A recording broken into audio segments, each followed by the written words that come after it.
right, everyone, we can get you to take a seat. We're all ready to kick off. Welcome, everyone, to Triumph Waukesha. I'm Bill Brooks, the owner here. I have with me Don Gassonet from Moto Venue, which is a adventure training. We'll have Don speak to it, but I just want to introduce my team to you. And you need anything today, let us know. We got soda and water here at by the table. Restrooms are at the far end if you need to use those. Again, my name is Bill. I have Paul, Marketing Director. We have Joe, our Controller. Brian, who's working electronics. And that Rhett, I see over in the corner down there. Jesse, Technician, he's back in the room. Victor, and I don't see Marissa, but I'm sure she's at the counter. Welcome all. So with that, thanks for coming. We're excited about this event. And we hope to see you again in the future for other events we may have. And with that, I'll let Don tell the story. How's everyone going today? Good. My name is Don Gassonet. You can just call me Don, because most people can't pronounce my last name. You saw it spelled out phonetically. I am the founder of Moto Venue. We are an adventure motorcycle training company, but we're more than that. We're actually a new training group of family of adventure riders. Our mission here is to bring national level motorcycle training for adventure bikes off-road to the Midwest. Think BMW, think Rawhide, think Austin. That now is changed, and we are now in the Midwest offering that level of training for you. But we didn't want to just do that. I didn't want to come up here and just talk to everyone and say, oh, I'm going to sell you on coming and training.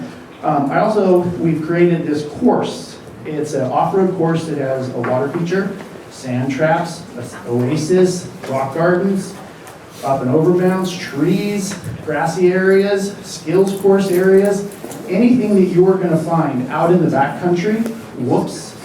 Anything you're going to find in the backcountry, we have that in our training area. And we're opening that up to the public for $99 to come and train for a half a day. So that hasn't been available. I don't know, show of hands, who has a nice place to ride where you can practice off-road stuff here in the Midwest? Anyone? Anyone? Oh, we got one, probably your backyard. Okay. So other than doing a motocross track, that hasn't been available until now. Starting in April, you can come out and train with us for a half day for $99, and you can come out and ride your adventure bike, or you can rent one from us. We have a synergy here with Triumph of Waukesha. They also take care of all of our bikes' maintenance, and we highly recommend them for any of our service. Anybody have any questions about having a new training practice area to ride off-road here in the Midwest? Where? That's a good question. Thought I would just check. So we're actually in Blackhawk Farms Raceway in South Beloit, Illinois. Very close to everyone that's here for Chicago, Milwaukee, and Madison. So it's about a 2-hour ride from here, 2 hours from downtown Chicago. The suburbs is about an hour and 30 minutes. So I invite all of you to come out, check us out, take a look at our website, grab some of our information back there. You'll be very happy you did, and we look forward to having you part of our community. If you need training and would like to advance your skills, we can provide that also. But we're more happy just to actually promote you and have you guys here and have you guys come and check out what we have available. So thank you very much for that. And with that, bring it back to Bill. All right, everyone. Well, the feature presentation, we have Kiva and Bridget. So come on out, ladies.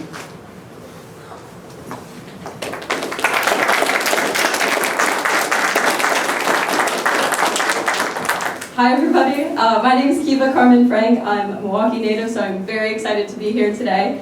I had the privilege of traveling with Bridget for about 8 months on my own motorcycle. We went from Wisconsin to Ushuaia, the tip of South America. And then I also had a chance to ride with her briefly in Europe, from Germany to Bulgaria on a press bike from Kawasaki, Germany. Today I get to sit down with Bridget and ask her some questions about her recent attempt to set a Guinness World Record. And I'd ask you to please save your questions for the end, because Bridget will be taking questions after our conversation. Now I'm very proud to introduce my best friend and my riding partner, Bridget McCutchen.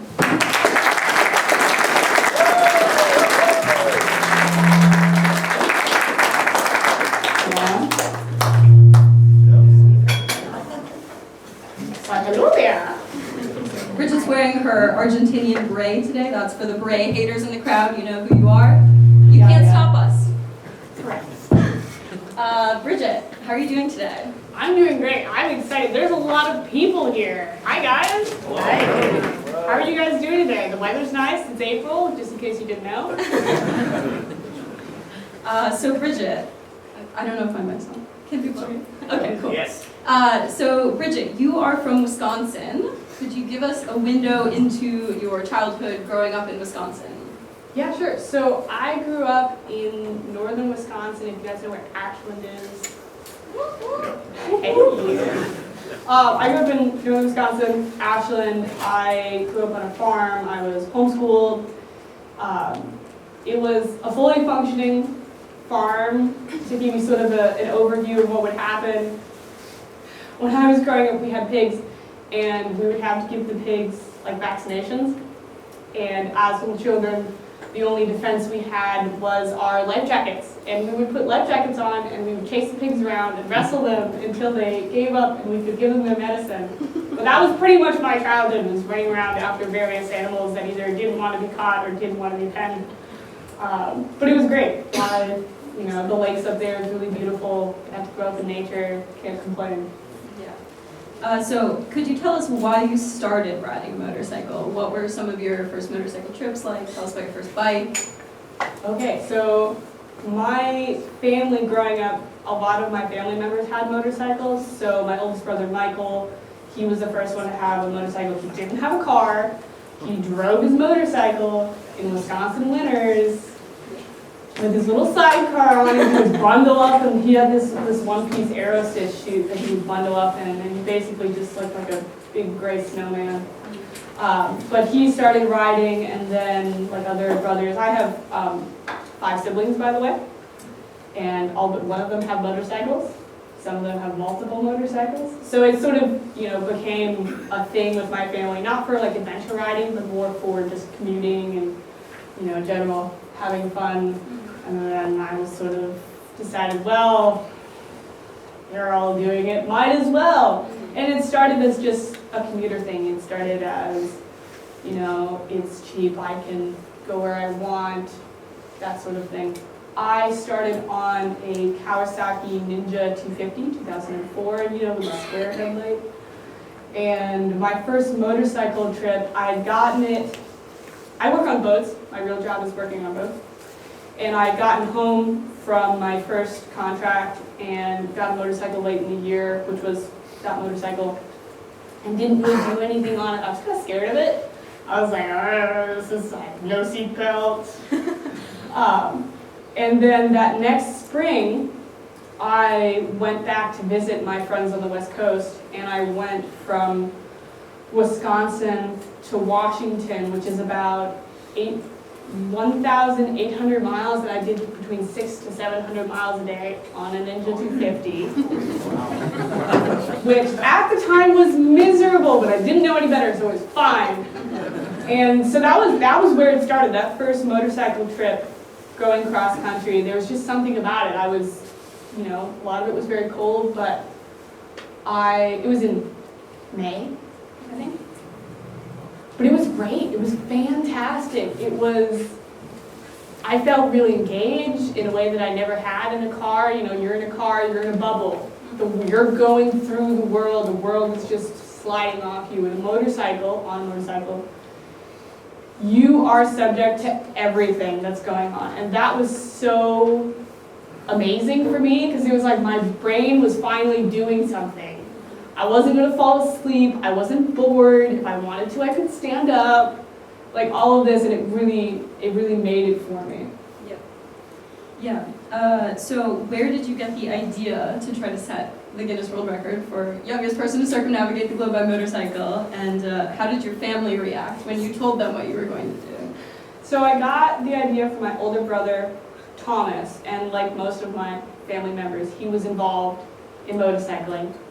And he had taken a first generation KLR to South America, and he got about as far as northern Argentina before COVID happened. And he ended up having to leave his bike behind in Argentina, which was tragic. But I was talking to him one day, and he was like, you know, I'm this person who go around the world on a motorcycle is 23. And at the time I was 20. He said, I'm too old to do this, but you can do it. You know, classic siblings passing the buck over. And I sort of him-hawed around about it for a while, and I was like, I'd never been outside the US before this trip, and certainly not then. And so I was, you know, understandably trepidatious about going around the world. But I was speaking to one of my Sea Scout instructors, which is, it's like Boy Scouts, but on boats. And she said, don't tell yourself no just because, basically, is just don't tell yourself no because you haven't done it before or you don't have a good reason. Because I feel like we do that a lot is, you know, we have something big and we're like, I can't do that. And me and Kiva, we've come up with a term for this, which is crab claw brain. And this is Describe the crab claw, Bridget. What happens? So it's when a new idea is given to you, and your brain has this other idea in its little crab claw in its little hand, and it doesn't want to let go. It doesn't understand the new idea, so it's scared of it, and it's like, I don't want to do that. And this happened a lot with me and Kiva, and it's one of the ways we use to communicate with each other, because I do it very frequently. And so I'll be like, all right, crab claw brain, just give me some time for my brain to move on or to stay where it is instead of immediately rejecting the idea. And that was, don't tell yourself no, was another way of doing that. Now, how did my family react? We had sort of a family get together for a different reason, and we were all sitting around a campfire, and I was like, all right, guys, I'm gonna go around the world on a motorcycle. And my dad's immediate reaction was, he was super excited. He's like, that's really cool. And my mother just put her face, no more. And started praying. Yes, and started praying. Literally immediately started praying. The rest of my siblings, you know, if anyone here has siblings, they know it doesn't matter what you do. They will never be impressed. Yeah. Which is good, you know, it keeps you very modest. And they thought it was cool, and especially now that I've done it, they think it's really cool, but they're not too impressed. Yeah. Yeah. So you set out to set this Guinness World Record, and the Guinness organization has some requirements. So it took me a while to learn this, but setting a Guinness World Record is actually harder than riding your motorcycle around the world. Because you have to ride your motorcycle around the world, but then you also have to follow a bunch of very specific rules and guidelines and document it all. So can you describe some of these guidelines that were provided to you by the Guinness organization? So these are the primary ones. So the primary ones are, you have to go a minimum of 24,900 miles, which is the circumference of the equator. You have to cross the equator at least once. You have to go over 2 antipodal points, which are 2 points that directly oppose each other on the globe. And for me, that was Lima, Peru, and this little corner of Thailand. You have to go in one continuous direction, so, you know, east to west, west to east. North to south is a little difficult, but go ahead. And then you can't stay in one place for more than 2 weeks, which is hard. Unless for medical reasons, and you have to have the same motorcycle the whole time. So I had the same bike the whole time. You have to ship it everywhere you go. It's a thing. But those are the things that make it different from just going around the world. Is doing the Guinness version is much harder. Yeah, definitely. Could you give the audience an overview of the route that you ended up taking? And we have a visual aid. Yes. So I started, and you can see like the sort of North America angle is very green because North America has big states. So I started, you can see up by the lakes here, and then I went down sort of into Texas. And then I went up to Washington, and the rest of that is from me coming home. So then I went down the West Coast, which is beautiful, by the way. I love the West Coast, especially Washington. There's a rainforest up there. I've been there on my previous adventures in Washington, and it's just gorgeous, great riding too. Come down, and then in San Diego, I met up with Kiva, and then we went down into Baja, Mexico. From Baja, we took a ferry over to mainland Mexico, and then you can sort of see the route that goes down to Central America. We spent a lot of time in Mexico, which we accidentally spent too much time in Mexico. Mexico was like ground zero. We spent 2 months in Mexico, and it was like learning how to do everything that we needed to know how to do to continue traveling. Yes, and also learning how to interact with each other. Right. And then we skip over from Panama to Bogota, Colombia, is typically where they fly over. You used to be able to put your motorcycle in a boat and just, like a sailboat, and you and your motorcycle could go over and sail, and that's really cool. You can't do that anymore. And you're talking about the Darien Gap, right? Yes, the Darien Gap, which there are no roads from Central to South America. So Bogota, Colombia, and then we went down the west side of South America, and you see we came up a little bit into Bolivia, and then continued going down all the way to Ushuaia, Argentina, and then came back up to Buenos Aires, Argentina, and at this point me and Kiva parted ways, and then I went over to Madrid, Spain, which I was there for Easter, and the Spanish know how to party. It was great. Most of them we just ate a lot of food and slept a lot, so it's great. And then I went up through France, and immediately I sped across the UK to Ireland, and then it's called the Wild Atlantic Way, and if you ever get the chance, it's amazing. So it's literally just the western coast of Ireland, and it goes like, but it's amazing. All the people, there's like tons of little towns that you go through, and it's really awesome. The people are really amazing. Yes, it is very wet. It's Ireland, but amazing. And then I went to Scotland for a day, decided I need to fix my crash bars and that it was too cold. And then I went down, sort of, if anyone knows where Birmingham is, it's sort of in the middle. And then I stayed with a friend, fixed my crash bars, and continued on. And then back to Germany, up into Norway, Sweden, back down to Italy. What is the name of the mountain pass that we did? Calle Smalia. It's Calle the Smalia. Calle del Smalia. It's the highest off-road pass in the Alps, and it's right on the border between northern Italy and France. Yeah. Also very good, very hard riding. Yes. It is also, if you're ever on a motorcycle trip in Europe or Mexico or whatever, Calle Smalia is really awesome. 10 out of 10 would recommend. Then you can see there's this very narrow line, and I go over to Turkey and then into Iraq, and I go down Kuwait, Saudi Arabia, Oman, and then UAE, and then I skip over, I take a ferry to Iran, and then I sort of go through, I was only in Iran for 5 days, by the way. And then I go into Pakistan, and you can see I sort of go up to very northern Pakistan, just a little bit before the Chinese border. And that area is really awesome. Southern Pakistan isn't very developed, and it's either desert or one continuous town, pretty much. And it's very, I would say, difficult to be a foreigner there, because you have to be escorted the whole time, and everybody's staring at you. And they don't blink. And they just stare at you, and they don't blink. And it's, anyway, it can be disconcerting.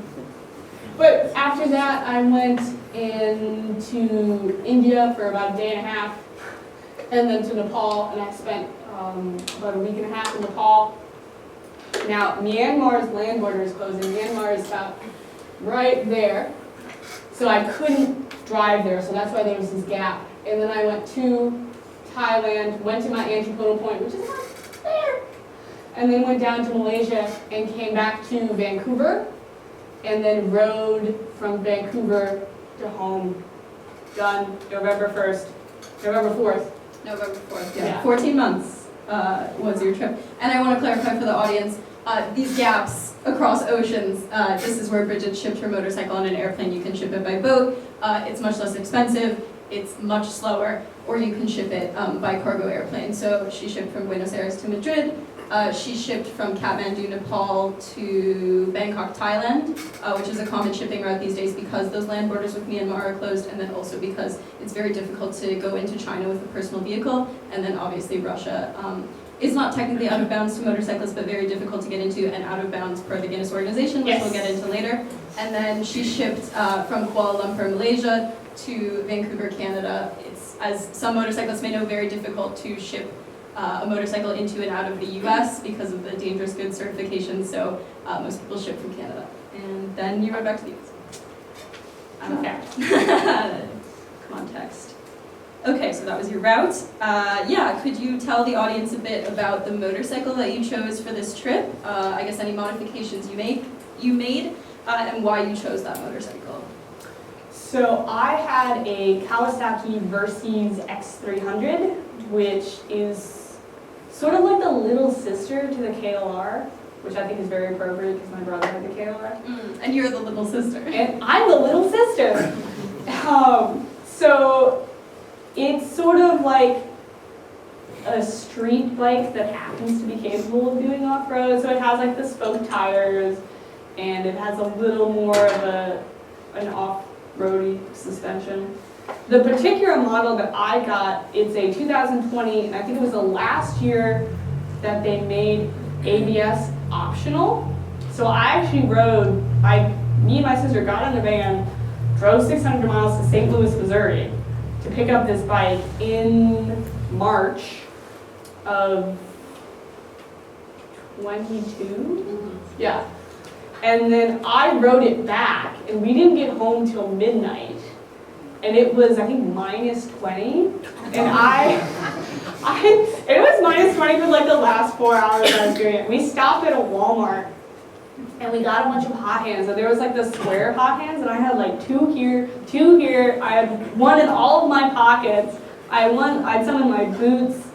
When I got home, I was wearing this mask, and it had these two little breathing tubes in it.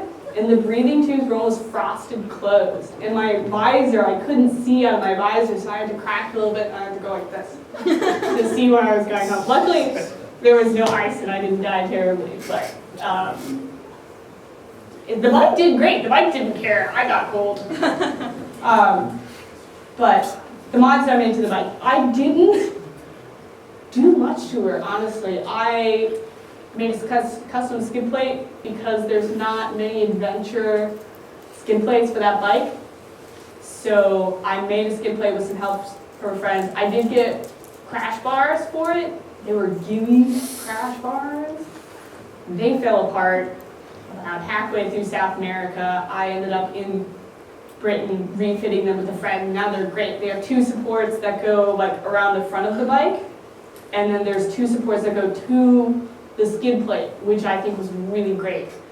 I would recommend, if you make your own crash bars, having them go to the skid plate is a great place for them to mount because you don't want to put all the pressure. You want to distribute the pressure. Anyway, I had handlebar protectors. There's the Austria bar. Yeah, arc busters. I had some double take mirrors, which were really nice. They did a lot for me, just being able to move them around. My mirrors never break, but yours did. And she had the same bike as I did. Yeah. And I don't think there was much else that I did. I mean, I really just it's sort of a plug and play. Like, I just got it and I just went. And then why did you end up choosing the Versys 300? A lot of people kind of scoff at a 300 motorcycle, take it around the world. So defend our motorcycles, please. Defend. So initially it was from Thomas, which was the brother that went to South America. He was like, if I did it again, I might do it on this bike. He really liked the Versys. The Versys is very reliable. More people are familiar with the 650. Which is, it's a nice street bike. And the 300 it's also very nice. I never had any problems with her engine, nothing. The only problem I had on pretty much the whole trip, other than, like chains and sprockets and whatnot, was one leaky fork seal. It wasn't even both of them, it was one. But I really chose it and I recommended it to Kiva because it's a smaller bike, it's very affordable. I got it it was slightly used, I think it had 300 miles on it, for $5,000. And when you're on a budget, you're young, that's what you got. I couldn't afford to get, an Africa Twin. I couldn't afford to pick up an Africa Twin. In case you dropped it. Yeah, in case I dropped it. And I knew I would be dropping it. That's part of, I'm sure. How many people have dropped their bike? Yeah, good. You make a forest out of the hands. That's what we like to see. Yeah, that's what happens, is you drop your motorcycle. If you're using it enough, at one point, you're gonna drop it, and you have to be able to pick it up. And so I knew I could pick it up. It was low enough to the ground that I could handle it well. I knew it was going to be reliable, so that's what it was. And I knew that most of what I was doing would probably be on road. I certainly did take it off road. I certainly did get it muddy, but yeah. Yeah. Could you give an overview of the gear that you took for this trip? What's your packing list? So my packing list, I really like minimalistic packing. If I don't need it, I don't want to have it. That's just more weight that you have to carry around. That's more weight that you have to pick up.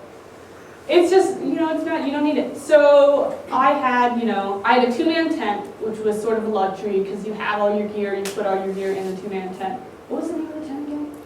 Ozark Adventure. Yeah, Ozark Adventure 2-man tent. I really recommend it. I have this tent, my brother had this tent, she has this tent, her dad has this tent, and he's a big motorcycle guy. I think it's like $140 on Amazon.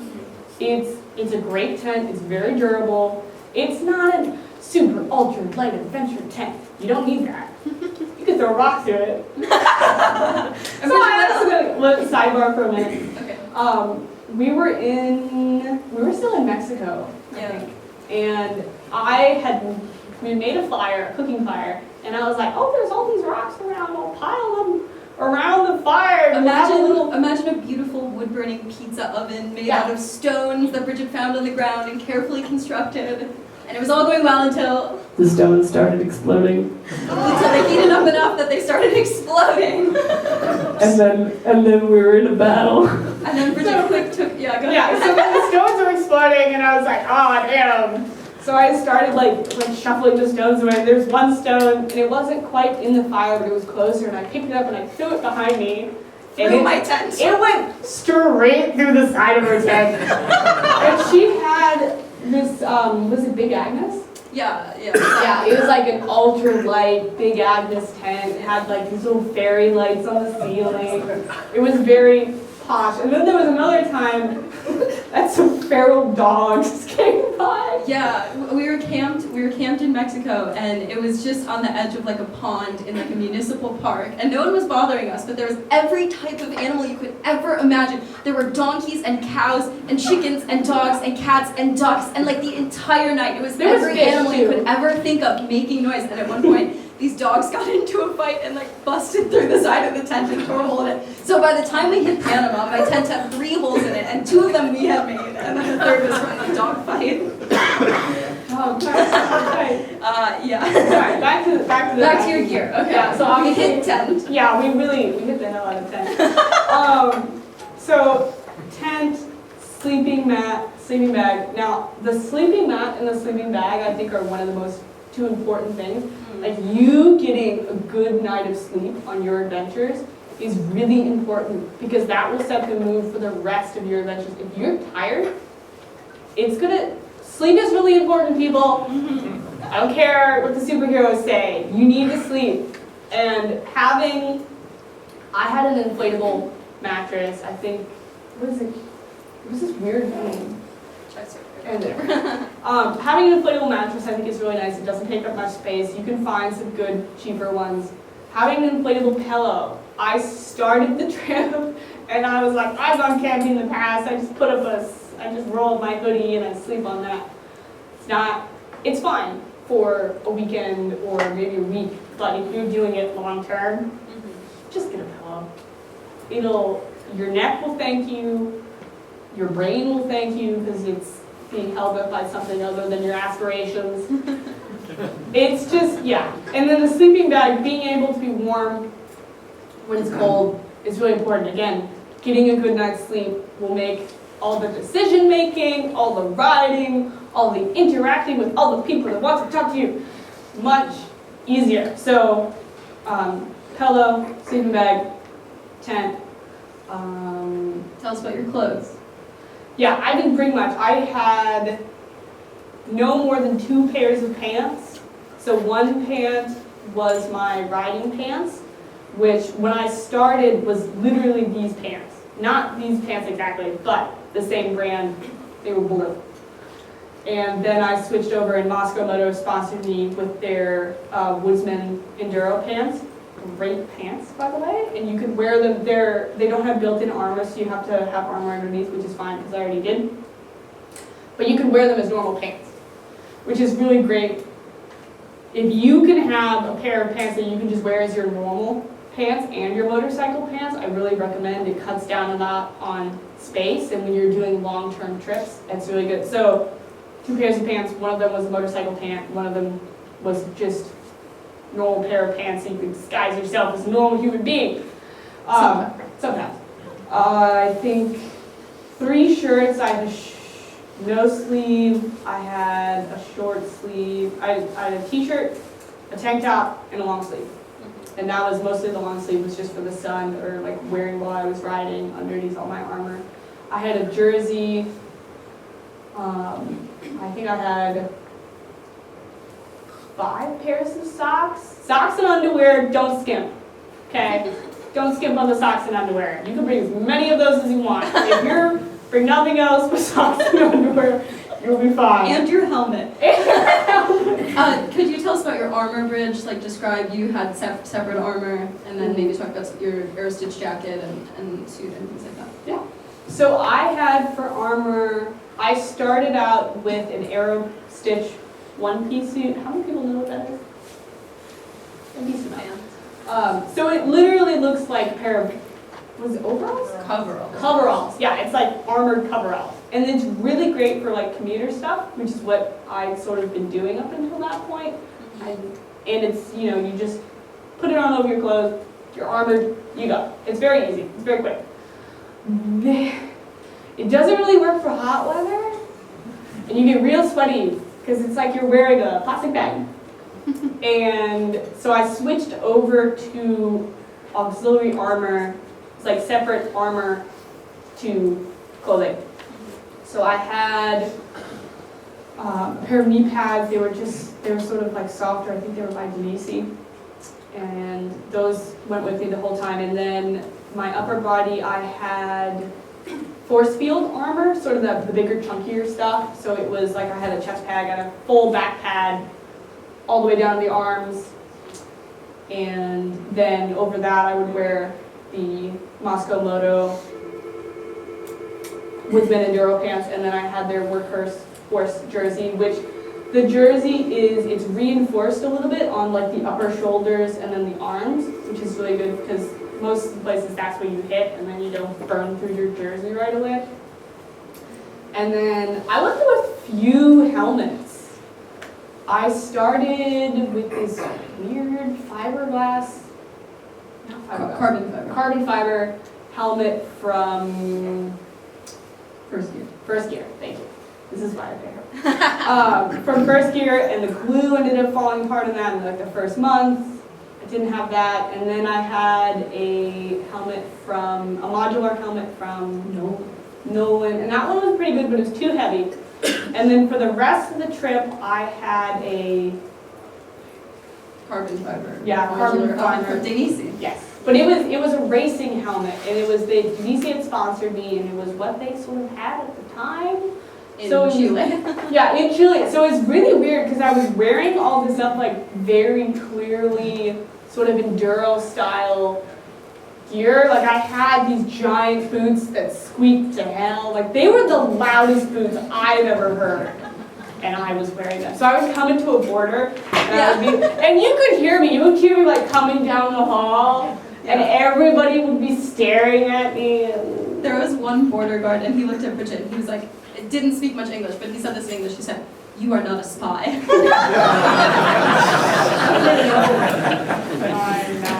I want to keep this moving, but if you could just go through like tools and kind of like your motorcycle things that you brought along for fixing things. So I had a basic tool, and I customized it to have, I had two 10 millimeters. If you know, you know. But everything else, it was custom to the bike. So I had, you know, the right thing for pulling spark plugs. I had the right thing for adjusting my shock. And I just, other than the two 10s, I didn't have doubles of anything else. Now, one of the special things that I didn't think about before, but I ended up carrying with me, was a oil filter remover. You know, it has like the clamp and then you put it on there. Because, and this is, I think this is a really good idea, and I didn't understand it before I went. When you're changing oil filters, a lot of times you'll like stick a screwdriver through it and turn it. Well, oh no, you're in Baja, Mexico, and you just destroyed your last filter, and suddenly the new one doesn't fit. So, and I was in the situation, and I luckily didn't put a screwdriver through my filter, but I did get this tool because I wanted to be able to use it in the future, because you don't, most of the time when you change parts, you do have the chance to put the old one back on and make it a little further to somewhere where you may be able to find the correct part, but the oil filter is one of those things where you might destroy it. But I ended up buying a new oil filter. It didn't work, but it was fine because I could just take it off. And you can, you know, if you change the oil, you can still use that old oil filter for longer, and that's fine. What else was there? You had a, like an Oh, tools, that's what we were Yeah, talking we were talking about tools, Yeah, I went in a rabbit hole there. Anyway, so tools, I had 3 tire spoons. And if anyone has changed their motorcycle tires, they know why. 2 is for you, 1 is for the friend. No, but it's just a lot easier to get a little bit farther. So I had 2 like aluminum ones that were a little shorter, and they had the buster on them, so it's like, it sort of fits together like this, and you put it in there and you push them together, and it breaks the bead, which I thought was really nice. I luckily got them from my brother. But having something like that, anything that makes your life easier, there's a balance between what you can afford and what makes your life easier. And depending on, you know, how much you get sponsored, how much you have, how much you can get from your friends, that's going to change. But whenever you can make those two come closer together, yeah, great stuff. But that was pretty much it. I didn't have, you know, like I said, good lister. Yeah. Okay. I think we're ready to get into some of the meat of the trip, but I do want to do a sidebar. Bridget, do you want to tell the story of how we met? I get asked this often. Yeah. Okay. So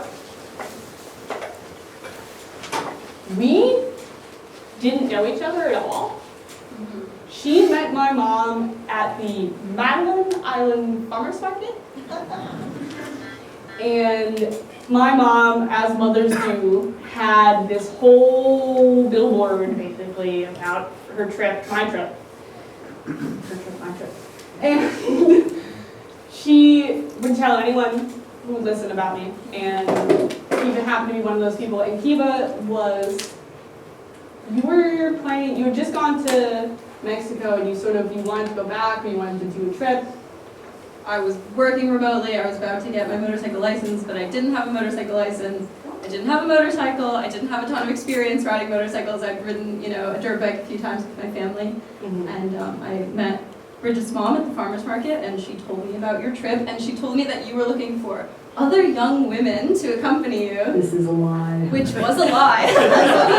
Straight up like my mom. She was manifesting. Yeah, my mom was looking for other people to go come with me. Yeah, so she gave me your business card, and I sent you an email. Yeah. And then we met for the first time. Bridget worked on the Madeline Island Ferry. This was July of 2022. So I took a ferry ride and got to talk with Bridget for 30 whole minutes. Not even, it was like 20 minutes. Yeah, and by the end of that, We were like, let's go! yeah, and then I think we met like 2 more times in person before Yeah. we started traveling. Because after that, I left in August, so I did a mini motorcycle trip to the East Coast, because I had a lot of friends on the East Coast, and then I met her for a night in that direction. And we talked around the phone quite a bit, and one of the things that I think she distinctly remembers me saying to her, and I distinctly remember saying was, Kiva, this is more serious than marriage.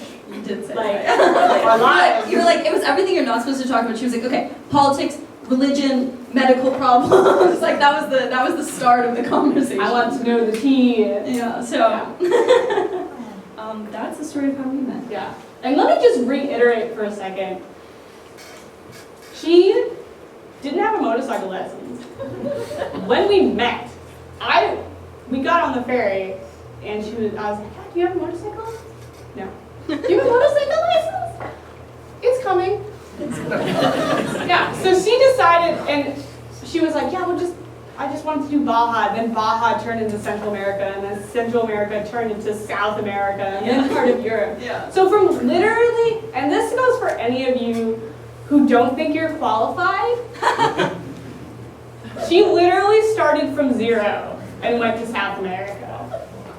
So any excuses you have, just go chuck them in the bin. Yeah!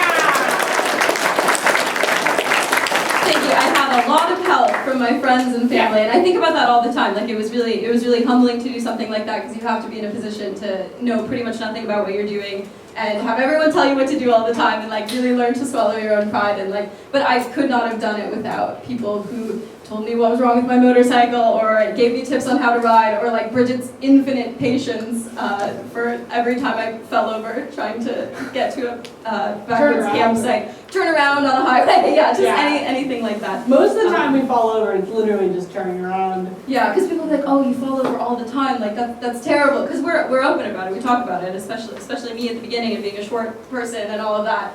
But I was like, no, we're not like crashing on the highway. We fall over like going 10 miles an hour down a dirt road.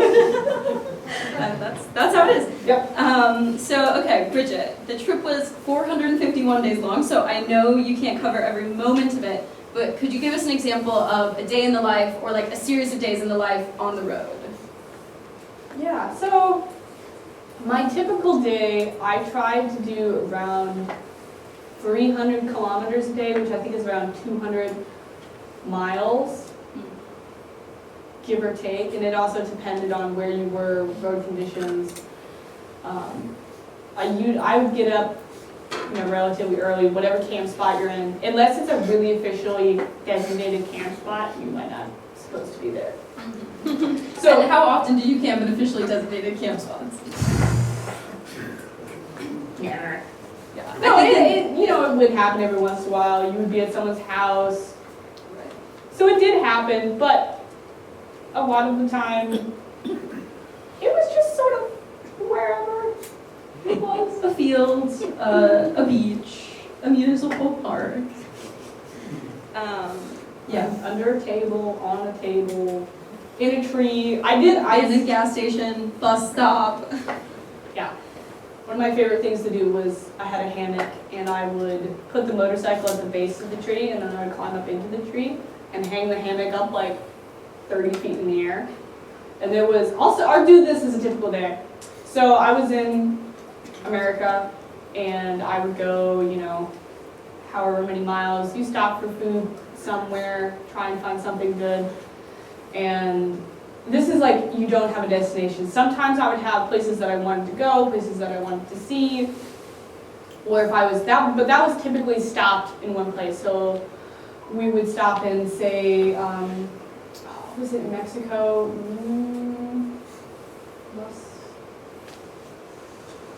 Where we went for, it was before Day of the Dead. It's where we met Mike.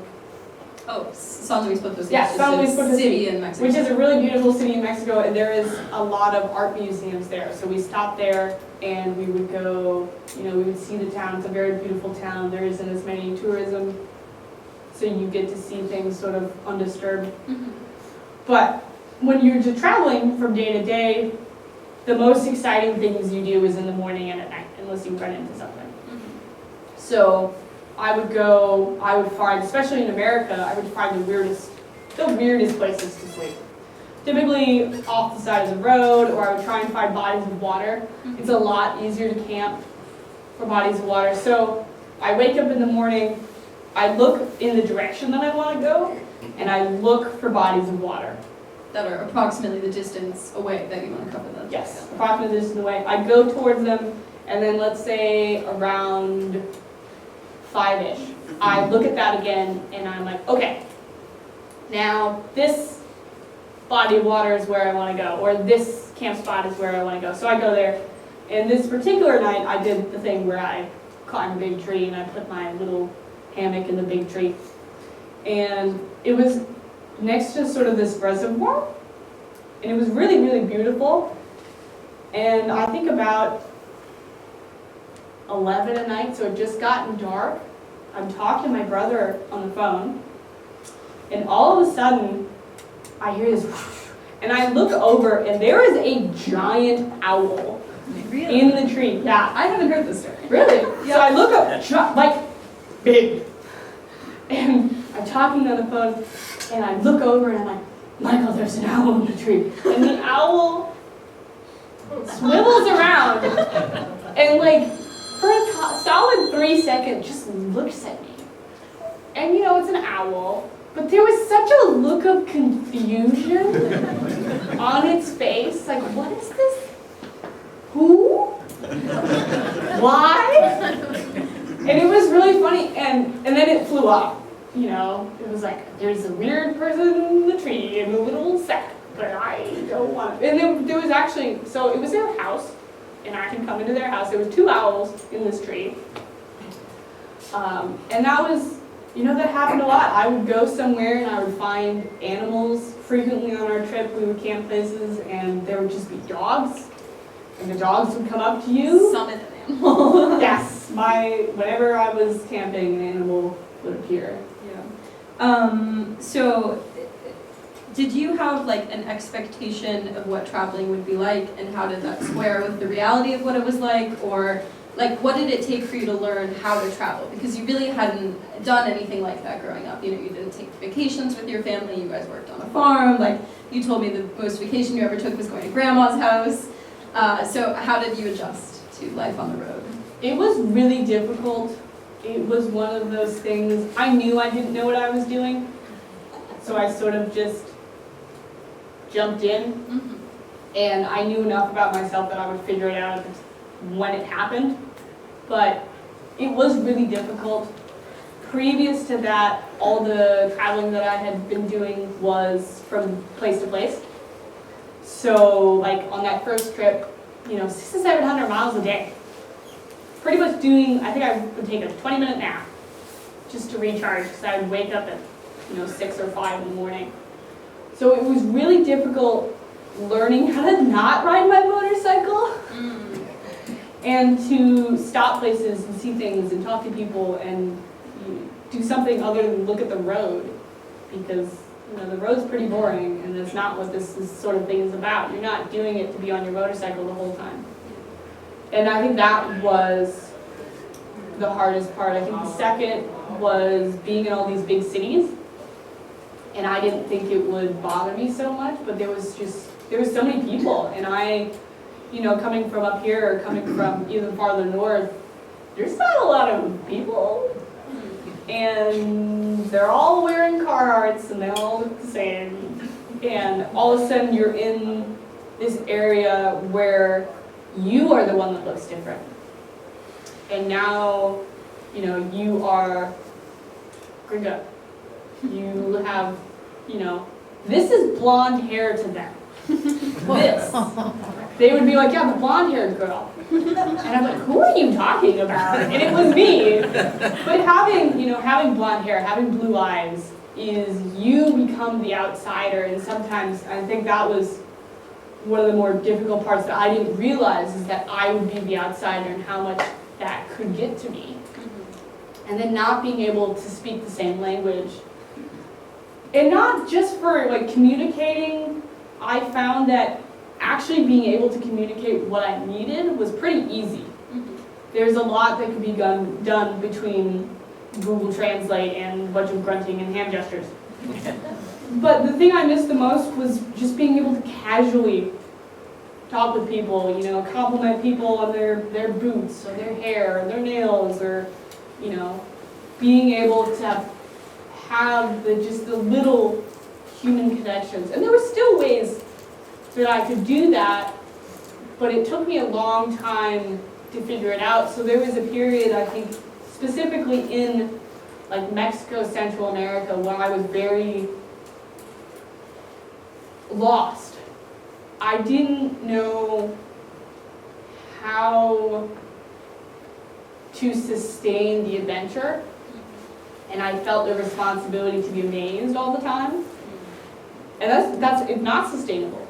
You can't think every single amazing thing you think is amazing, because after a while, it doesn't matter how many beautiful mountains you see, it just turns into another mountain. So you have to give yourself a break. Yeah, I think we almost had like a role reversal, because we'll talk about this, like at the beginning of the trip, you wanted to ride 800 miles a day and never stop and sleep in the ditch and eat every meal at the gas station. And like I was more used to traveling in this conventional sense, and I was like, let's go see the volcano, like let's go to the art museum. And then by the end of the trip, you had really like kind of come around to slowing down and talking to people and seeing things. Yeah, and I was We called like, it my chill girl era. oh, your chill girl era, yeah, you were in your chill girl era. Drafting trucks on the highway, not trying to overtake them all the time. You were in your chill girl era, and I was like, I can't see another thing. Like I must be broken, because you do really like run out of stamina. Especially we're not like made to see the whole world so quickly. So that is like a unique challenge. And I wanted to talk to you about this too, about like expectation versus reality from other people, because a lot of people will look at something like the trip that you took and say, congratulations on your 14-month vacation around the world, and of course it's such a privilege to be able to do something like that. But can you talk a little bit about the like day-to-day reality, how it feels to be on the road all the time for so long with so much uncertainty? Yeah, it's not a vacation. Just in case you missed it, it's nothing close. There are certain points on the trip where you sort of take a vacation from the trip, but it's hard, especially with the not being able to stay in one place for more than 2 weeks. And I don't think we even got close to that 2-week mark more than twice in 450 days. Yeah. So oftentimes I was very stressed about, especially the Middle East. South America, you know, I feel like South America was pretty chill, but even then, every day, almost, you're worrying about where can I sleep? Where can I find food? You know, water, Gas. Clean water, gas, like all of these basic things that in America we take for granted. Clean water, places to sleep, food that most of the time is going to poison you. And it was, parts of it was very stressful, and also you get hurt. Like I crashed, I got hit by a car, I messed up my knee really badly, it still feels, there it's clicking. And I threw out my back, like, and this all happened within a pretty small chunk of time, like from Colombia to Chile, which was probably a matter of weeks. a matter of weeks. I had thrown out my back, I had really messed up my knee, I had gotten hit by a car, I gotten a concussion. Again, I've had several in my life, and every time you have a concussion, it makes it easier to get the next one. It's like frostbite. And I was tired. Like in Santiago, Chile, was the first time that it really hit me that all I wanted to do was go home. I just wanted to rest. I didn't, obviously, and I did sort of give myself a little pep talk and sort of get back on the metaphorical bike, And the literal. bike. But it is hard, and you reach the bottom of your barrel, and then you go through the bottom of the barrel, and then you just don't know what to do. And the thing that kept me going was, there was two things. That was one of them. And I wanted to be the sort of person that would see it through. Like at the end of the day, I have to live with myself. And I want to be the sort of person that can get it done. And those are the things that kept me going. But you don't see that on Instagram. You know, and I tried to be really open with what was happening to us. Like, we got robbed, you know, and I put that out there. And I didn't want it to be like clickbait, you know, like, oh, we got robbed, blah, blah, blah, blah, blah. But I wanted people to understand that this sort of thing, it's not like the idealized pixie house that you see in social media a lot. It's hard, and get ready for it to get harder. But with all of that, it is hands down the most amazing thing you could ever possibly do with your life. And you will learn much. You have the opportunity to teach yourself, to teach other people, to help other people find directions in their lives. So it's a great opportunity, but it's hard. Yeah.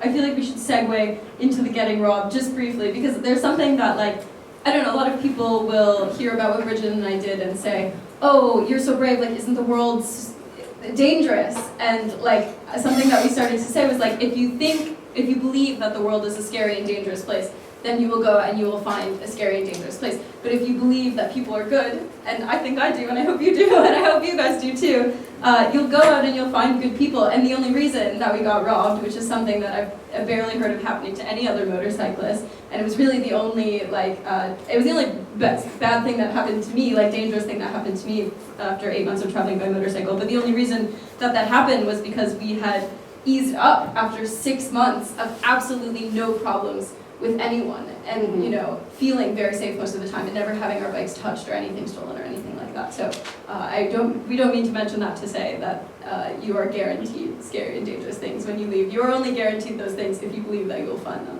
Also, if you're dumb.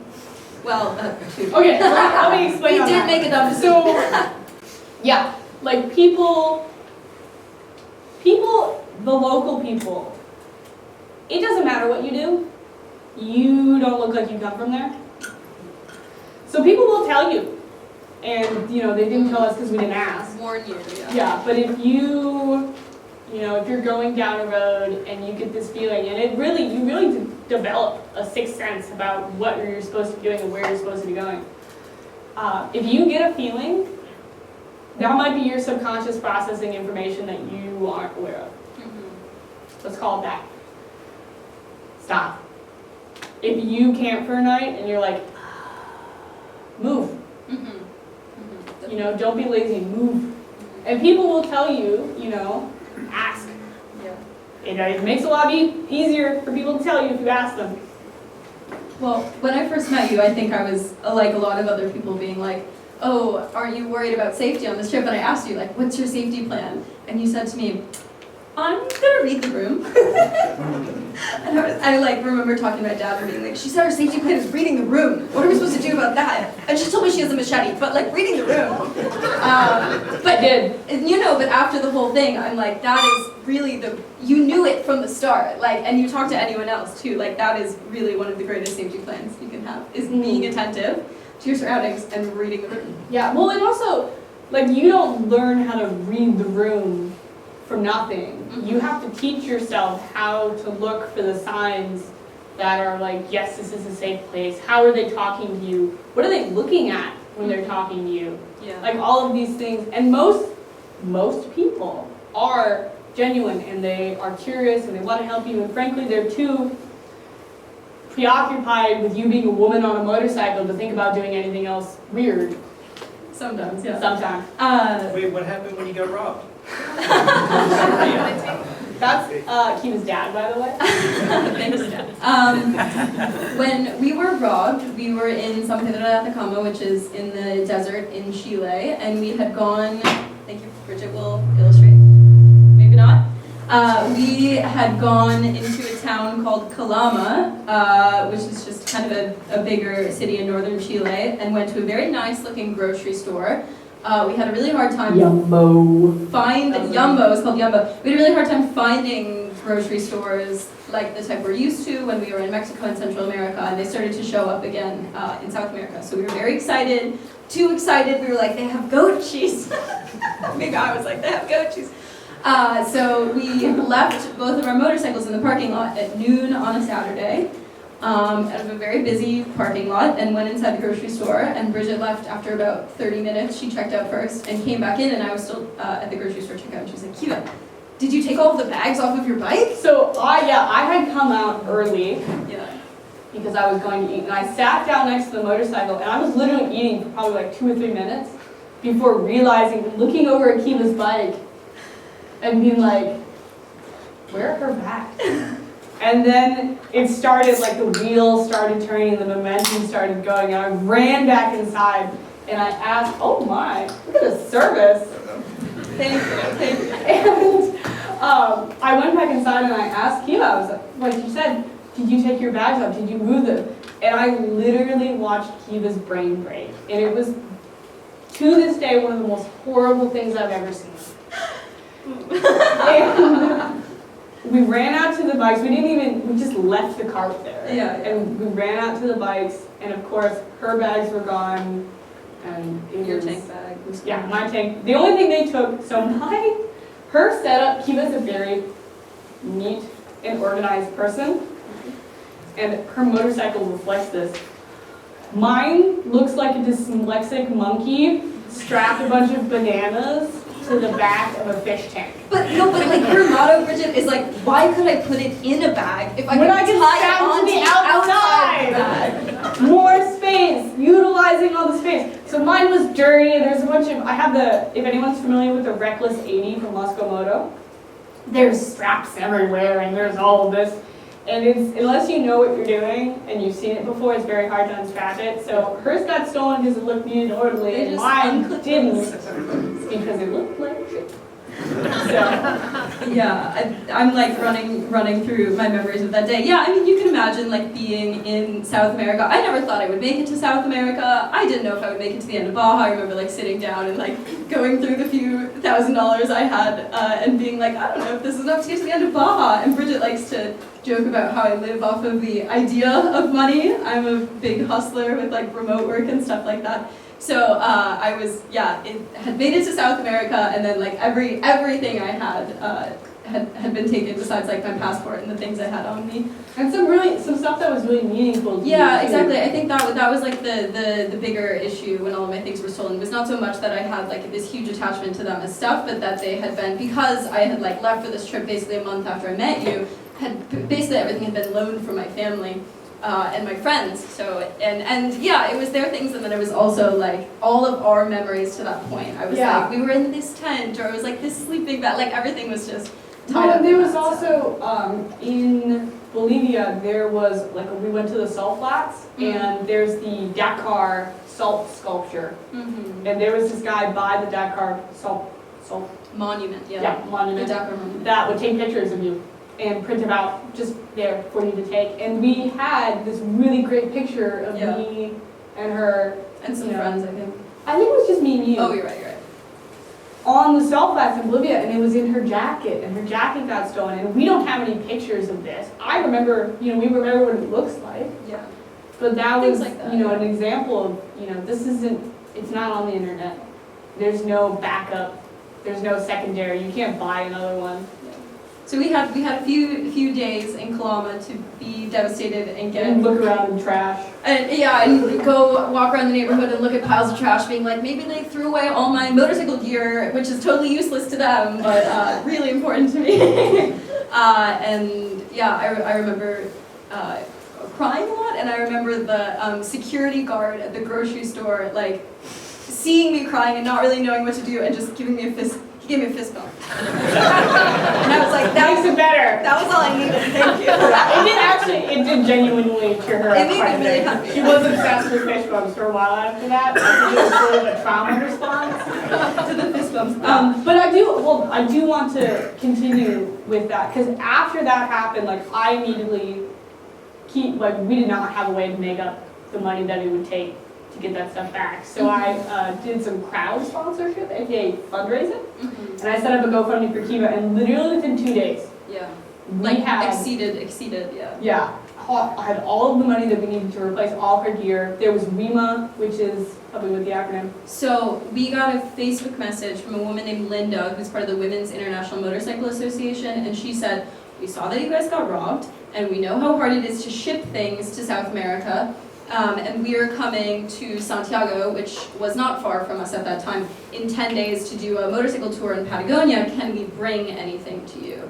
And that was like really incredible, and with the help of our families, because Linda lives in Minnesota, got all of my replacement gear and the few things that Bridget needed to Linda, and then she and some other WEMA members brought them on the airplane to Santiago. We met them at the airport on their like very short layover on their way to Patagonia, and that was pretty amazing. And they also, like, my sponsor, Moto, stepped up and gave her Replacement completely luggage. new replacement gear, and the community literally just fell on us with support. And that's, I think, really a special thing about the motorcycle world is, everybody knows that it's hard, and everybody knows that if you're on a motorcycle, you're a little special.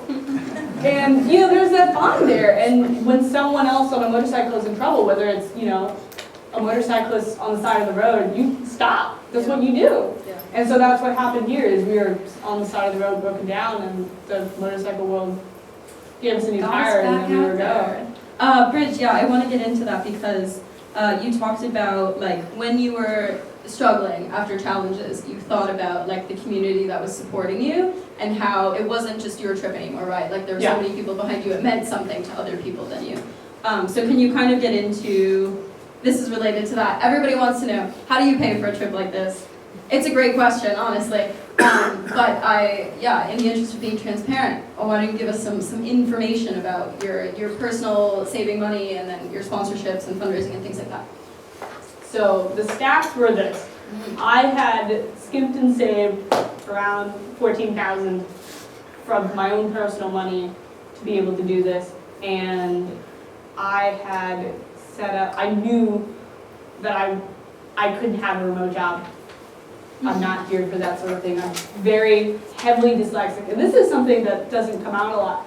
I am pretty much the reading ability. My 6-year-old niece can read better than I can. So it's a big problem, which makes remote work pretty much impossible for me. And also I can't sit down long enough. It's just not, I can't. So I knew that there wasn't really a way for me to support myself on the trip. And with the Guinness record, not being able to stay in one place for more than 2 weeks. So I set up a fundraiser, and I was really, before I did that, I didn't want to, because there's a lot of stigmatism about asking for help, especially asking for monetary help. And I had one of my best friends, Bronte, who in my other job, I'm a sailor, and he was talking to me, and he's like, it's not about you. If people want to help you, stand back, let them help you. It's not for you, it's for them. So I was like, fine, okay. And I did it, and I set up GoFundMe, I think it was around $10,000, and that was with initially going through Russia, because that was my plan, to go through Russia. And it was, there was a lot of friends, like personal friends that were like, yeah, we'll do it. And there was also people that would like sponsor me with enough to get like a certain piece of gear that I would need. And this is before I was cool, before I'd done anything. And then in Mexico, there was an article that came out about me on CNN. It just was off to the races. And suddenly there was all these people from the motorcycle world, from the boat world, from the adventure world that suddenly thought my adventure was worth supporting. And it was very conflicting, and I had a lot of imposter syndrome, and I still do, with being like, I don't deserve this, This is so much. Like, there are other things that deserve it more. And, I still struggle with that. I'm like, why am I worth this? And I just go back to what he said, it's not about me. It's about them. If they want to do it, that's up to them. I'm not foisting it upon anyone. But I also want to interject because I think about this a lot too. It's not about you, but it also is about you because I think about like what you did, going to 45 countries, going around the world, and I'm like, if we could send one person to 45 countries to represent the United States, like, I don't know anyone else besides Bridget who I would like want it to be. She's never said this before. I have said it to other people, maybe I haven't said it to you, but yeah. I do want to, I don't think I'll ever truly get over sort of the imposter syndrome, but I respect what my close friends say, and the people in your life are a reflection of you. And if they're good people and they think you are good people, you're probably doing something right. That's so true. But touching on the like representing America, that's real. Everywhere I went, I was the American. Like in Iran, there's the Pakistan border, which is the border between Iran and Pakistan. And they have a record of everyone that goes through there. I was the only American that anybody could remember going through that border. At least for the last 8 years, I was the only one. So there was a lot of these places where they've never seen an American before. So I felt a lot of pressure to conduct myself responsibly and not be a dick. I want to get into that, Bridge, because so you didn't anticipate going through Iran. It wasn't part of the original Not plan. at all. So can you talk about kind of like needing to change your route and figuring out how to change it on the road, and then kind of like who helped you to figure out the way to go when certain options weren't available? Yeah, so originally I was planning on going from like Turkey up. Through Georgia. Yeah, through Georgia and then across to Russia, sort of like South Korea. Okay. Yeah, like going to Vladivostok, that's what it was. Vladivostok, Russia. and then taking a boat to South Korea and then going home from there. But, of course, things escalated there. And Guinness basically told me, you can't go through Russia anymore. While in Buenos Aires, Argentina. So literally I had done all of South America being like, yeah, okay, I have a visa. I had a Russian visa. I was set, gonna go there, gonna get through. One country, all the way. No border, well, you had the visa, the one big old country versus like, I don't know, 15 separate countries with separate visas and separate borders. Yeah, and I had timed the weather out correctly, so I would be there in like a pretty moderate time of the year for Russia. I wasn't gonna freeze. And then I couldn't do that anymore. So I had to figure out where I was going to go. In China, it is so difficult and so expensive, thousands upon thousands of dollars to get through China, and you have to have a special driver's license that they have to give you. You have to have a guide the whole time. It's like confetti in the air. It's just stuff raining down on you all the time. So I ended up with this route, but that meant that I had to go through like the Middle East in August. The hottest part of the world and the hottest month of the year. Yeah. So when I was it was pretty much around the hundreds every single day or more. What was like the maximum kind of temperature that you were experiencing? 130. Wow. Fahrenheit, yeah. Bread rises at 130. I was like a little loaf of bread, me and some fried chicken.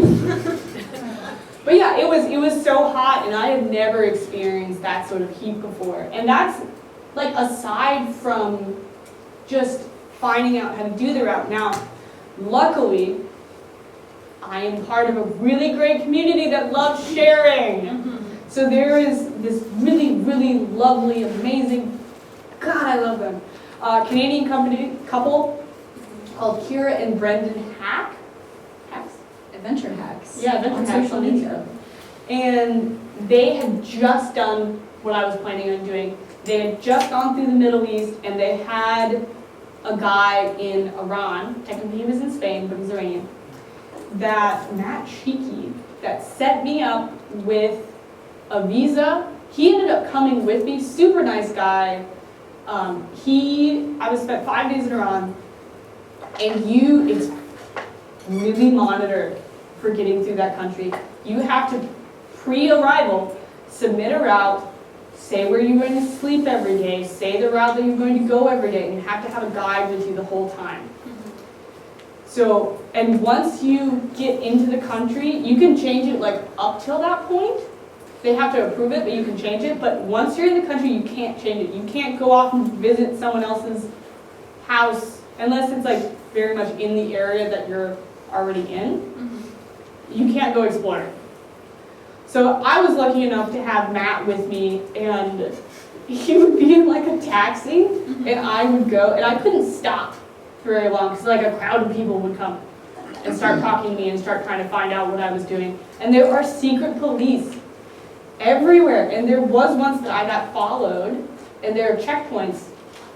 And this guy that I recognized from earlier, I came over to the guy that would stop you. And he was like talking to me, he was pointing at me, and I just went through. I was like, nope. And he sort of like half-heartedly tried to grab me, and I was like, shit, I'm out. Sometimes that works, surprisingly. Yeah. Like, just drive away. This is not legal advice. No. Certainly not in America. But this was something I would say a lot, just proceeding with confidence. Yeah. And that really gets you out of a lot of situations. It does, yeah. Okay, I want to be mindful of time, but because we have motorcyclists in the audience, another reason you were going to go through Russia is something called the Carnet de Passage. So do you want to kind of talk about how that featured into your planning? So a Carnet de Passage is like a passport for your motorcycle, and you have to put a certain amount of money down in bond, and a certain amount of money you get back. So you pay for some of it, and then the rest is the deposit, and you get back. But it can be a lot of money. I think it was $5,000. For you, but Yeah. it's based on the value of your motorcycle. Yes. And So the more expensive your motorcycle is, the more expensive that is. And you have to stamp it, just like a passport, you have to stamp it in and out. And Russia does not require this. But Saudi Arabia, Oman, UAE, Pakistan, Iran, all require it, and you cannot go through these countries without having it. And so this other route that suddenly got, I love this word, foisted upon me was so much more complicated and so much more difficult, but still worked. And that is something else that happened over and over and over on this trip, was all of a sudden there was this giant iceberg of a problem in front of me, and something would happen, and I would meet someone that suddenly made it into a tiny little iceberg. Icebergs melt, people. Science. So Bridget, this is the question. It's a question, the woman question. What is it like to travel the world as a woman, as a young woman? Isn't it dangerous? Like, shouldn't you be with a man? Tell us about your experiences as a woman. A lot of times I just thought I was a man anyway, so it's fine. To be fair, I think it's a lot easier.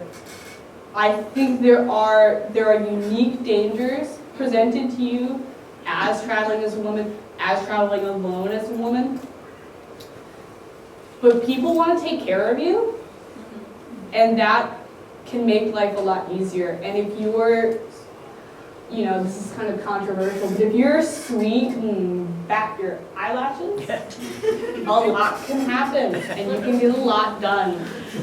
Be careful, like I said, like read the room on how much you want to use that. But, people do, they want to take care of you, they're worried about you. And so they want to help you, whatever you need, and a lot of them are dads. There are a lot of dads in the world. There are a lot of dads in the world, and when they look at you, they see their daughter, and they want to help you, but they also, they understand how concerned your father is, and they want to help you. So I do think it's easier. It is, I think the most difficult thing is the same thing that's helpful, is trying to convince people that you're fine by yourself, that it isn't as bad as people think it is, and that you know what you're talking about. So here's a really great example. The first time I tried to fix my crash bars was in Chile? Santiago? Chile? No, it was in Lima, Peru. Lima, Peru. Okay. Lima, Peru, I had just had like a pretty big crash in the mountains, and when half of my crash bars had been like pulled back and broken. And so we went to this shop in hopes to find a welder or find something to bend it back and sort of make it better. And I basically asked, like, can I use your tools?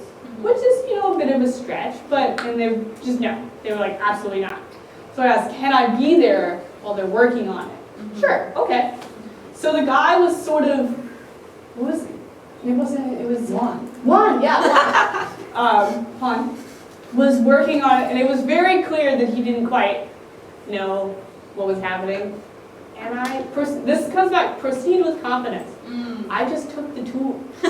And Juan, instead of me being Juan's assistant, Juan was my assistant. And they gave me, they were so excited. They thought Once it was they so saw you were cool. competent. Yeah, once they saw that I knew what I was doing, they gave me the Hefe pipe. It was literally this giant pipe, and we used it to sort of bend things back.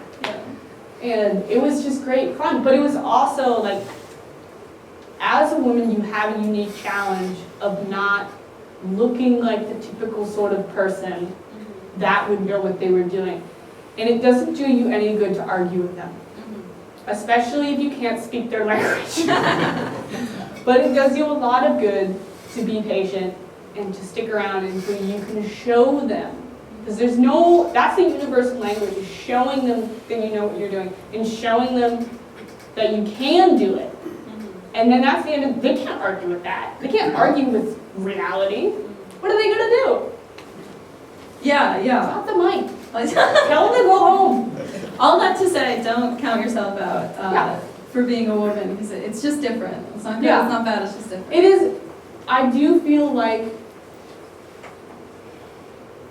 a difficulty that women have is they're expected to do things in the same way that men are supposed to do things, or the way that men do things. You just can't. Like, unless you're a giant woman who has, 1,300 pounds of muscle.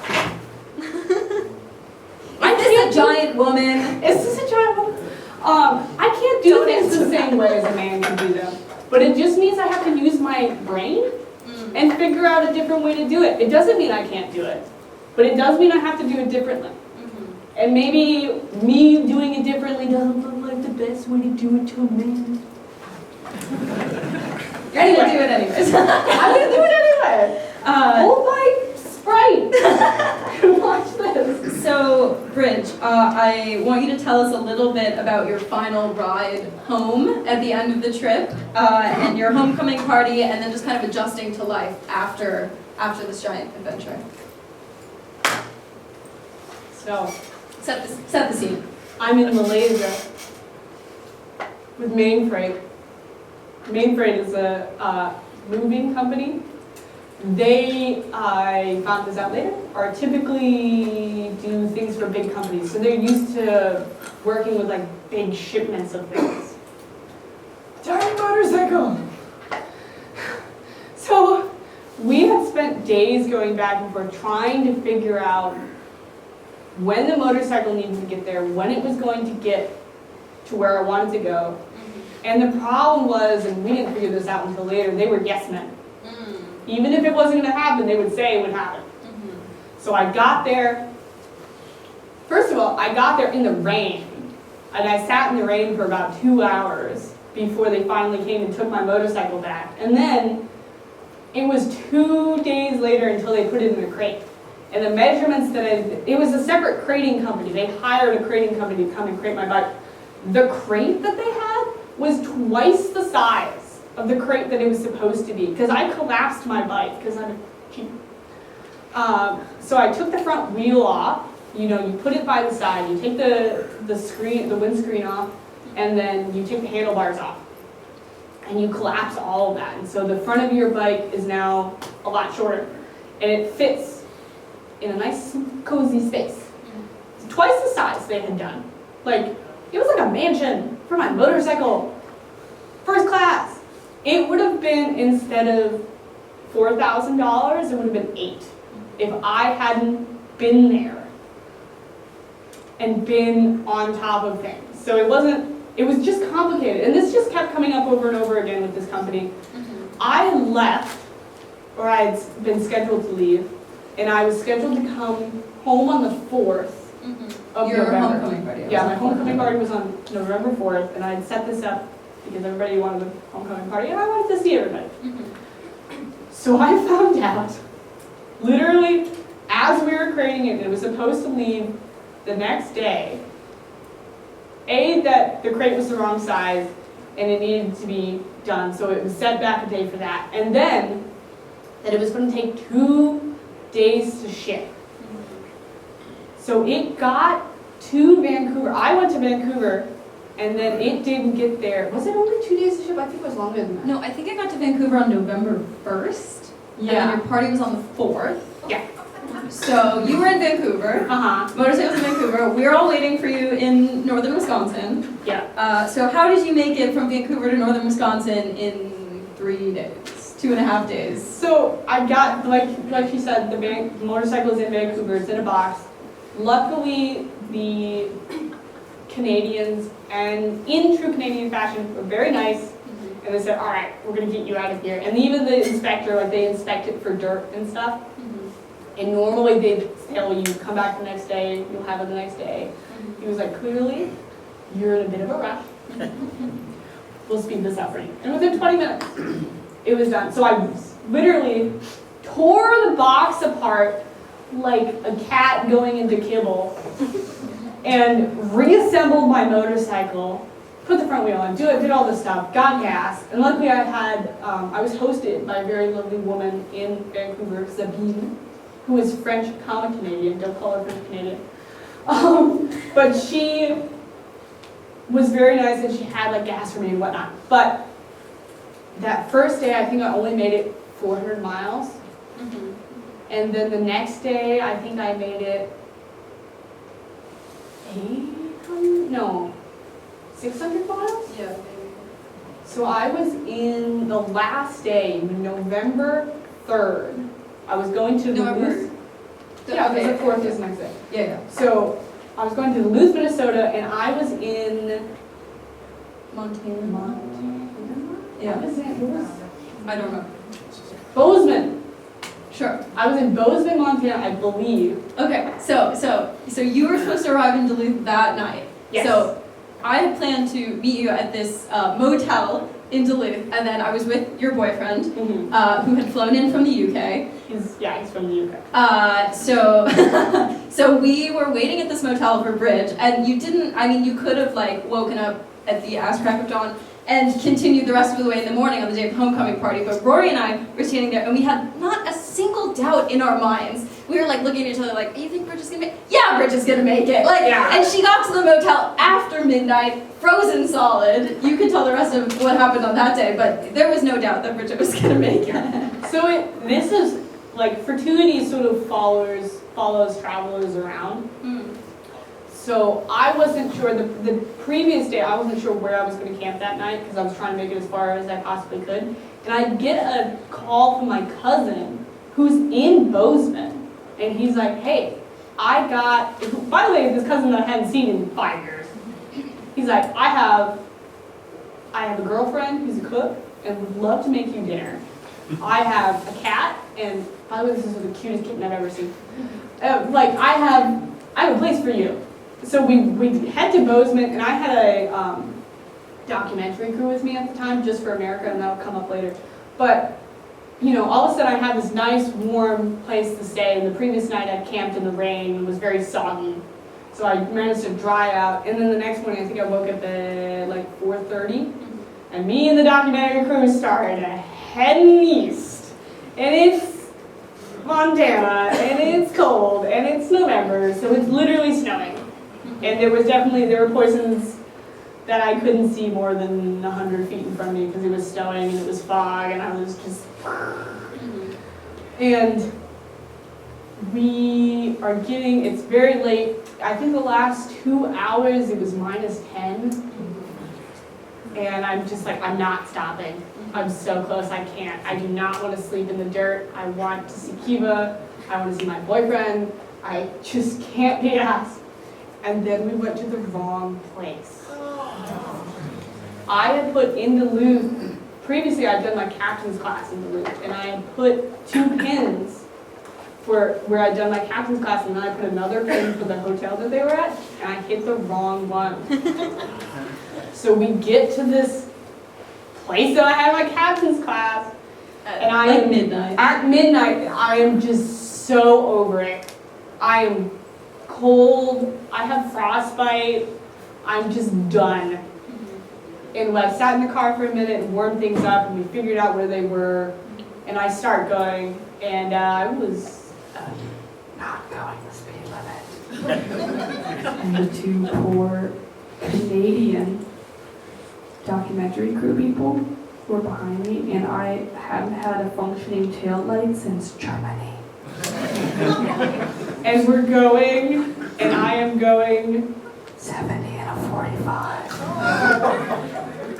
In the middle of the night in November. Not a good idea. and a cop pulls over the 2 Canadian people. And was like, so you know anything about this motorcycle without a taillight that just went speeding by at like 70? And they sort of explained, and you know, key to the Midwest, they let the Canadians go. Meanwhile, I found Kiva and Rory, and I was very happy. Bridget arrives at the motel. I haven't seen Bridget, Rory and I haven't seen Bridget since we saw her in Bulgaria. You've crossed the Middle East. You went through 130-degree heat. You got so hot you couldn't eat for a while. Like, you had all I these lost a lot of weight. trials and tribulations, and we're seeing you for the first time in many months. And like, we have our big reunion, and guess who isn't there? The Canadian documentary film crew. Who wanted to And document to it. film the reunion. So, Yeah, but I They were talking to the cops. Yeah, they were talking, and it was really funny because I was like, I wonder where they went. You were very nonchalant about it. You were like, they're just not here. Okay, Bridget, we have reached the end of our speaking time, so this is my final thing that I want to ask you about. I want to reiterate to the crowd that the statistics for Bridget's around the world, hopefully Guinness World Record setting circumnavigation pending We have to submit the pending stuff. approval of the records. She rode over 50,000 miles through 45 countries, requiring 12 visas. It took 14 months, 451 days. So Bridget, what is your advice to others who would like to take an adventure, big or small? Be patient. The iceberg will melt. The giant, I like that new analogy. It's a good one. The big problem that you see in front of you will most likely either solve itself or you will keep moving. You'll find a resource that will help you solve it. And also, just don't wait so long. This is for starting the trip. Don't wait so long that it becomes this giant thing in your head that's impossible to do. Go into it so fast Yeah. that if you don't know it's impossible, it makes it a lot easier to do. And that's sort of I feel like my mantra is why not? And once you do, How hard can it be? Yeah, That's how your hard can it mantra. and you don't need to go in, you know, head first into the shallow end. You can start with a little trip. I think, but for this level of trip, talk to people that have done it. Talk to people that have done it recently if you can. Find resources. They will help you because all of their resources, they'll share. Man, they would love, I guarantee you, anybody who's done a trip like this would love to help you. Ask us. Yeah, ask us. I'm around. That sort of thing. And just, you know, it doesn't have to be a big deal. Try not to overpack. You'll just be carrying it around. You don't need a poop shovel. You just go. Dig a hole with your foot. That's what your boots are for. All right. On that note, Poop shovel. on that note, that's our time. Yeah. And we are happy to welcome questions from the audience. We have another 25 minutes to do that. So, Yeah. Where's the craziest place you slept? Mmm. Really cute pillow. I feel like Yeah. there's somewhere crazier though. Gila Toba was maybe the most beautiful, Yeah. which is like a crater lake in Ecuador. Mhm. That used to be a volcano, and it's now like a So sunken there's crater the- lake. You can camp right on the This edge. this is the one that jumps to mind, and this isn't, I don't know if it's the craziest. Aaron, you can, if you have one that you're thinking of. Did you ever sleep in an abandoned bus or? No. There was the abandoned gas station, There was the yes, abandoned gas which station. was, we were using an application called iOverlander, Mhm. and it would show you wild camp spots and things. So one of them was called abandoned gas station, and we were like, that sounds semi-structural. It's really windy in Patagonia. It's a big Yeah. problem. Trees grow sideways. It really weighs on your ears after a while. So we were like, yeah, we could sleep indoors.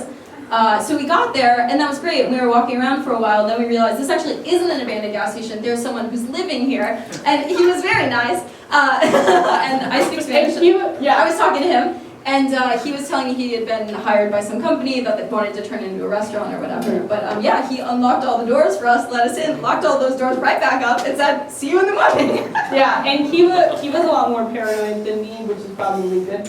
And she was like, okay, if he wants to kill us, if I make him dinner, he won't want to kill us. He'll think we're humans. That was Yeah, like he my was like, she was strategy. like, how do we make us into people? So she made him dinner. Yeah. It was, I don't remember what it was. It was I made us good. all soup, and Yeah. it was great. We didn't get killed. We And didn't get killed. we had a good night of It was sleep all good. indoors. So yeah, that was maybe one of the crazier places. Okay. All right, if anybody else has any questions, I have a mic here that I can pass your way. Maybe. Or not. I think, Maybe shout it out. yeah, I think Yeah, shouting is it's a fine. It's a small small enough room. Okay, Yes, go ahead. okay, go ahead. What happened to your witness book that got stolen? Hey, I know you. Before I even started my trip, she took some pictures of me that are really awesome that were up in the slideshow earlier, and I love her to death. And she also introduced me to square cheese curds. Well, square fried cheese curds. Anyway, that's not important. Witness book. Okay. I had a witness book. It's one of the requirements for Guinness, where I would meet people and I would be like, can you sign my witness book? And they would say like where they met me, who they were, contact information, that stuff. It got stolen in Chile.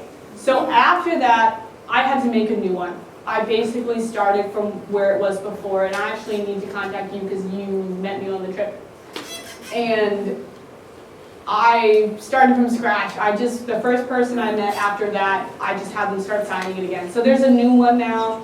Luckily, there's a fair bit of people that I met before the book got stolen that I still have their contact information from other places.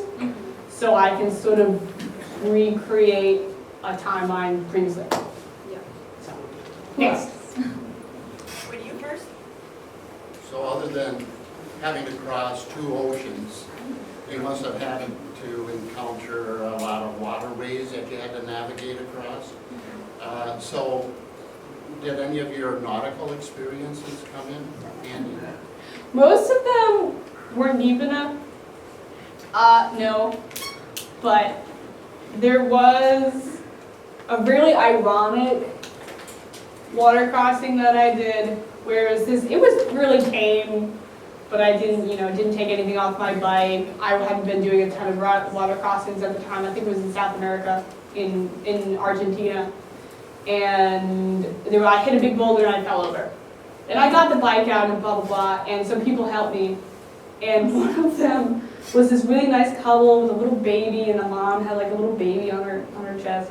And she's like, there's a bridge over there. And I literally look over and sort of like poke my head up to the side, and there's literally, it's smaller, but there was literally a bridge. And I was like, okay.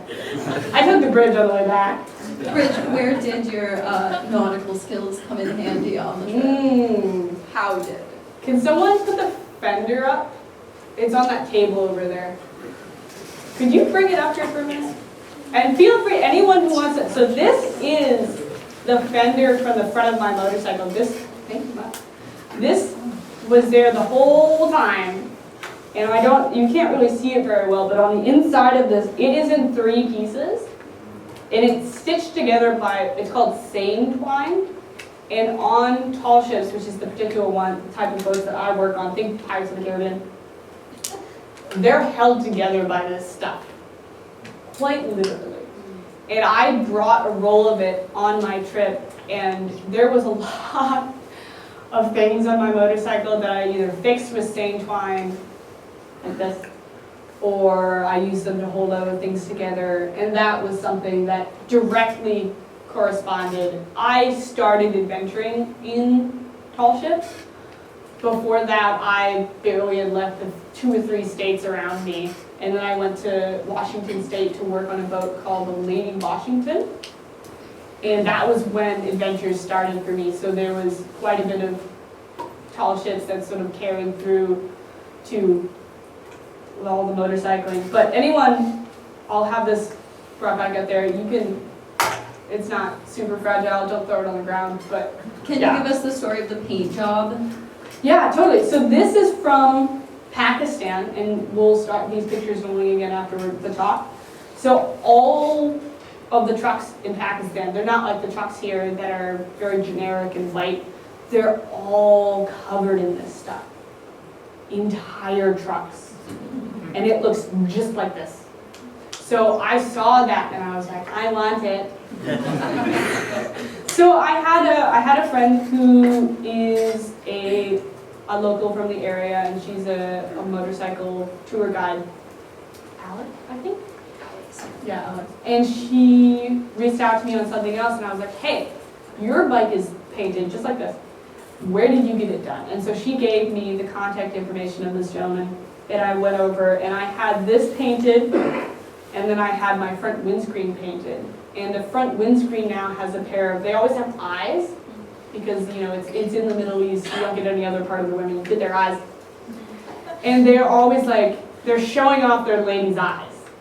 They're like, my woman's eyes are prettier than your woman's eyes. But it's also, it's sort of like superstition, you know, you have people, you have these eyes looking out for you, they're scaring off danger. But I just thought that was so super cool. This is one of the coolest things I own, hands down, not only because of the painting on it, but because I fixed it and it stayed fixed. And I fixed it in a way that was sort of intricate to my like history. And so the way I fixed it is fun, and I'm sort of getting off on a tangent, bear with me. I didn't have a drill. I had my my pocket knife. And also, you know, for people starting, The worst tool for every job. Worst tool for every job. So this is a Leatherman. It's like the minimalistic one. There's pliers. Obviously, there's a bottle opener. There's these reversible heads for a screwdriver, like an Allen and a flathead. And then there's a knife, which is on the outside, which I think is really nice. So I took my Leatherman knife and I basically put it down and I just drilled holes, like hundreds of holes in this thing. And then I stitched it together. No glue. There's no glue involved in this. And it stayed together. It's pretty cool. I like it. Feel free to take a look at it. Yeah. Next If you question. want, actually, you can go ahead and pass it around and people can take a look at it. So did you have to abide by the covering of your face when you're in one of those? Yes. So there was, it's actually, this is, I'm really glad you asked this because this is a great point that I want to make. So when you're here, the hottest it gets is what, like maybe 110? When you're over there, it gets so hot you need to cover your head because you'll get burnt. And when I was in the Middle East, it wasn't like I had all these thin clothes. I put everything on. There wasn't a stitch of exposed skin because it burns you. The heat just burns you. So you have to cover up. And that's why there are some very dark reasons that women are forced to cover up, especially in Iran and sometimes in Saudi Arabia. But it's because they want to protect their women. Their women are valuable. Not necessarily as a commodity, though some people put it that way. It's because, like it was explained to me, the women shouldn't have to. The women have our children. They raise our children. We respect them. If that woman has to open a door, it's because you are incapable, you are incompetent enough that you shouldn't, you're dirt. You're worse than dirt if your woman has to work. But as far as the covering up, so there's like in Iran and Saudi Arabia, as an outsider, you get a lot of leeway. Now in, Iran, you don't get any leeway. You cover up. And you get used to it really quickly. I got used to it really quickly.